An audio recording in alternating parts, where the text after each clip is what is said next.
DK ಸರ್ಕಾರದಲ್ಲಿ ಮುಂದುವರಿತಾ ಇದೆ ರಾಜೀನಾಮೆ ಪರ್ವ. ಆಯೋಗದ ಉಪಾಧ್ಯಕ್ಷ ಸ್ಥಾನಕ್ಕೆ ಬಿಆರ್ ಪಾಟೀಲ್ ರಾಜೀನಾಮೆ ಕೊಟ್ಟಿದ್ದಾರೆ. ಕರ್ನಾಟಕ ರಾಜ್ಯ ನೀತಿ ಮತ್ತು ಯೋಜನಾ ಆಯೋಗದ ಉಪಾಧ್ಯಕ್ಷರಾಗಿದ್ದರು ಬಿಆರ್ ಪಾಟೀಲ್.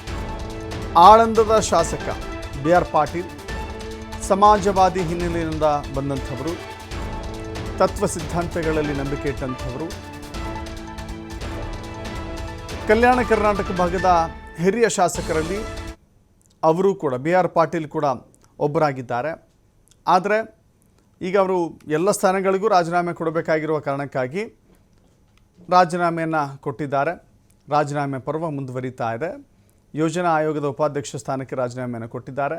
ರಾಜೀನಾಮೆಯನ್ನು ಅಂಗೀಕರಿಸಬೇಕು ಅಂಥೇಳಿ ಡಿ ಕೆ ಶಿವಕುಮಾರ್ ಅವರಿಗೆ ಮನವಿಯನ್ನು ಕೂಡ ಮಾಡಿದ್ದಾರೆ. ಸಂಪುಟದಿಂದ ಕೈ ಬಿಟ್ಟಿದ್ದಕ್ಕೆ ಅಥವಾ ಸಂಪುಟದಲ್ಲಿ ಸೇರಿಸಿಕೊಳ್ಳದಿದ್ದಕ್ಕೆ ಶಾಸಕರಾಗೇ ಉಳಿಬೇಕಲ್ಲ. ಜೀವಮಾನವೆಲ್ಲ ಶಾಸಕರಾಗಿದ್ದಾರೆ, ಈಗಲೂ ಶಾಸಕರಾಗಿರಬೇಕು. ತನಗಿಂತ ಅನೇಕ ಕಿರಿಯರು, ಅನನುಭವಿಗಳು, ಹೊಸ ಶಾಸಕರಿಗೆ ಅವಕಾಶ ಸಿಗುತ್ತೆ. ನಮ್ಮಂಥ ಹಿರಿಯರಿಗೆ ಸಿಗಲ್ಲ ಅಂದರೆ ಹೇಗೆ ಎನ್ನುವ ಅಸಮಾಧಾನ ಅವರಲ್ಲಿ ಮಡುಗಟ್ಟಿರಬಹುದು. ಎಕ್ಸ್ ಖಾತೆಯಲ್ಲಿ ಟ್ವೀಟ್ ಮಾಡಿ ಬಿಆರ್ ಪಾಟೀಲ್ ಅಸಮಾಧಾನವನ್ನು ವ್ಯಕ್ತಪಡಿಸಿದ್ದಾರೆ. ನನಗೂ ನೋವಾಗಿದೆ, ಆದರೆ ಹತಾಶನಾಗಿಲ್ಲ ಅಂತ ಹೇಳಿದ್ದಾರೆ.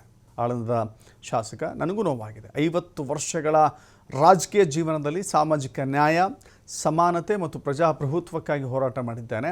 ಗಾಂಧೀಜಿ, ಲೋಹಿಯಾ, ಜಯಪ್ರಕಾಶ್ ನಾರಾಯಣ್, ಅಂಬೇಡ್ಕರ್ ತತ್ವಗಳಿಗೆ ಬದ್ಧನಾಗಿ ರಾಜಕಾರಣ ಮಾಡಿದ್ದೇನೆ. 4 ಬಾರಿ ಶಾಸಕ, ವಿಧಾನ ಪರಿಷತ್ತಿನ ಸದಸ್ಯ ಹಾಗೂ ಉಪಸಭಾಪತಿಯಾಗಿ ಸೇವೆ ಸಲ್ಲಿಸಿದ್ದೇನೆ.